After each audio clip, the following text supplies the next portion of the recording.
মহাভাৰতৰ ভিতৰত যুধিষ্ঠিৰ দুৰ্যোধন ভাই ককায়েক একেলগে ডাঙৰ হ'ল। এই ভাই ককায়েক একেলগে ডাঙৰ হ'ল, একেলগে ভাত খাইছিল, একেলগে প্ৰশিক্ষণ লৈছিল। তেতিয়া ভাই ককায়েকৰ মাজত কোনে কাজিয়া লগালে? ভায়েকৰ ককায়েকৰ মাজত কাজিয়া লগোৱা এজন বিশেষ মামা আছে। মনত পৰিছেনে নাই? এই মামাৰ নাম কি? শকুনি মামা। মহাভাৰতৰ ভিতৰত এগৰাকী শকুনি মামা আছিল, যিজনে ভায়েকৰ ককায়েকৰ মাজত সংঘাত সৃষ্টি কৰিলে। আজি অসমৰ শকুনি মামা হৈছে হিমন্ত বিশ্ব শৰ্মা ডাঙৰীয়া। আজি চান্দা নিদিয়াকৈ অসমৰ ভিতৰত একো কামো নহয়। কেতিয়াবা চিণ্ডিকেটৰ টেক্স দিব লাগিব, কেতিয়াবা বিজেপি দলটোক টেক্স দিব লাগিব, চান্দা দিব লাগিব। কিন্তু মুখ্যমন্ত্ৰী হিমন্ত বিশ্ব শৰ্মা ডাঙৰীয়া অহাৰ পিছত এটা নতুন চান্দা চিষ্টেম আৰম্ভ হ'ল যে কিবা কাম কৰাৰ আগত মামীক চান্দা দিব লাগিব। এতিয়া মামীও চান্দা তুলিবলৈ আৰম্ভ কৰিছে। যদি ক'ৰবাত মাটি কিনিবলৈ বিচাৰে প্ৰথমে মামী চান্দা দিব লাগিব। যদি ক'ৰবাত ফেক্টৰী খুলিবলৈ বিচাৰে প্ৰথমে মামী চান্দা দিব লাগিব।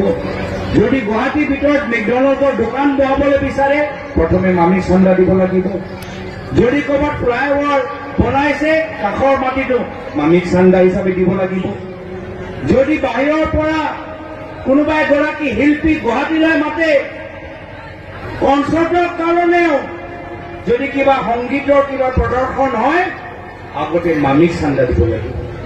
এয়া হৈছে বৰ্তমানৰ অৱস্থা।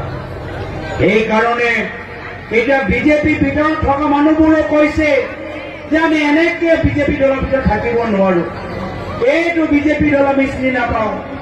অগপ দলৰ মানুহবোৰ কৈছে এনেকুৱা নেতৃত্বৰ তলত আমি কাম কৰিবলৈ নিবিচাৰো। সেইকাৰণে আপোনালোকে দেখিছে যে প্ৰত্যেক সপ্তাহে অগপ বিজেপি দল তেওঁলোকৰ মানুহবোৰ অগপ বিজেপিক এৰি এতিয়া কংগ্ৰেছত যোগদান কৰিছে। এতিয়া মানুহবোৰ আমাৰ ওচৰলৈ আহিছে। সেইটোৱে প্ৰমাণ যে পৰিৱৰ্তন হ'বলৈ গৈছে। ৰাইজ, মই আশাবাদী যে যি পৰিৱৰ্তন বিধানসভা নিৰ্বাচনত হ'বলৈ গৈছে তাৰ প্ৰমাণ আমি এইখন দ্বিতীয় নিৰ্বাচনত পাম। ৰাউতা MCLA চিটৰ ভিতৰত পাম আৰু অহা 22 তাৰিখে আপোনালোকৰ বিপুল ভোট লাভ কৰাৰ পিছত আমাৰ দৈমাৰী ডাঙৰীয়া আজি জয়যুক্ত হ'বলৈ গৈছে। মই বিশেষ আৰু দীঘল ক'বলৈ বিচৰা নাই। যথেষ্ট ধৈৰ্য সহকাৰে আপোনালোকে আমাৰ কথাখিনি শুনিলে। মই পুনৰবাৰ মনত পেলাবলৈ বিচাৰিছো যে গোটেই BTC গঠন হৈছিল আমাৰ প্ৰায়ত তৰুণ গগৈদেৱৰ দিনত। শান্তিৰ সম্প্ৰীতি NDABৰ লগত শান্তিৰ চুক্তি প্ৰায়ত তৰুণ গগৈদেৱে কৰিছে। কামবোৰ প্ৰায়ত তৰুণ গগৈদেৱে কৰিছে আৰু প্ৰায়ত তৰুণ গগৈদেৱৰ দিনত তেওঁ স্থানীয় বড়ো নেতৃত্বক সন্মান কৰিছে। 2011 চনত আমাক চৰকাৰ আছিল, যথেষ্ট শক্তিশালী চৰকাৰ, তথাপিও স্থানীয় বড়ো নেতৃত্বক সন্মান জনাই দুয়োগৰাকীক মন্ত্ৰী পদ দিছে। কিন্তু আজিৰ তাৰিখত দুখ লাগে যে বিজেপি দল আজি স্থানীয় বড়ো নেতৃত্বক অপমানিত কৰি গৈছে। বিজেপি দল কেতিয়াবা BPF দলটোক ল'ব, পিছত আঁতৰাই ৰাখিব, গালি পাৰিব, আকৌ UPPL দলটো ল'ব, আকৌ UPPL দলটো আঁতৰাই ৰাখিব। এনেকুৱা সুবিধাবাদী বিজেপি দলৰ লগত আমি ভাবিছিলো যে UPPL আঁতৰাই আহিব, BPF আঁতৰি আহিব। কিন্তু দুখৰ কথা যে আজি বিজেপি দল মুখ্যমন্ত্ৰী হিমন্ত বিশ্ব শৰ্মা ডাঙৰীয়া এটাৰ পিছত এটা অন্যায় কৰি গৈ আছে। কিন্তু UPPL দল নিমাত, BPF দল নিমাত। মুখ্যমন্ত্ৰী হিমন্ত বিশ্ব শৰ্মা ডাঙৰীয়াৰ বিৰুদ্ধে তেওঁলোকে সৰব হ'ব নোৱাৰে।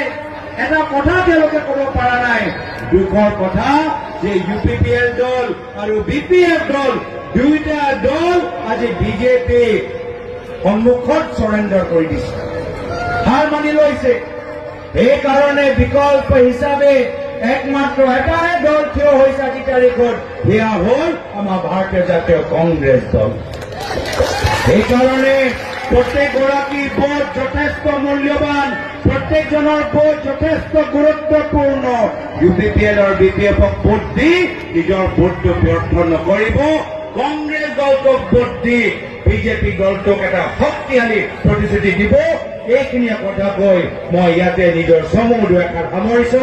আৰু আজি এইখন সভা সুন্দৰভাৱে আয়োজন কৰাৰ বাবে বিশেষকৈ আমাৰ তত্ত্বাৱধায়িকা বিধায়িকা শিৱমণি বৰা ডাঙৰীয়ানী, লগতে আমাৰ জিলা কংগ্ৰেছ আমাৰ বৰা ডাঙৰীয়া, লগতে আমাৰ প্ৰদেশ কংগ্ৰেছৰ আমাৰ সাধাৰণ সম্পাদকসকল, আমাৰ লগতে উপস্থিত আছে আমাৰ শোণিতপুৰ জিলা কংগ্ৰেছ প্ৰাৰ্থী কৰ্মী ডাঙৰীয়া দাৰুল বৰকটকী ডাঙৰীয়া, গিৰীশ ভূঞা ডাঙৰীয়া, সকলো যে কষ্ট বিনোনাথ ডাঙৰীয়া, আৰু আমাৰ ওদালগুৰি জিলা তত্ত্বাৱধায়ক প্ৰদেশ কংগ্ৰেছ সাধাৰণ সম্পাদিকা ৱাহিদা আহমেদ ডাঙৰীয়ানী। আজি দুয়োটাৰ মিটিং যথেষ্ট ভাল হ'ল, যথেষ্ট কষ্ট কৰিলে।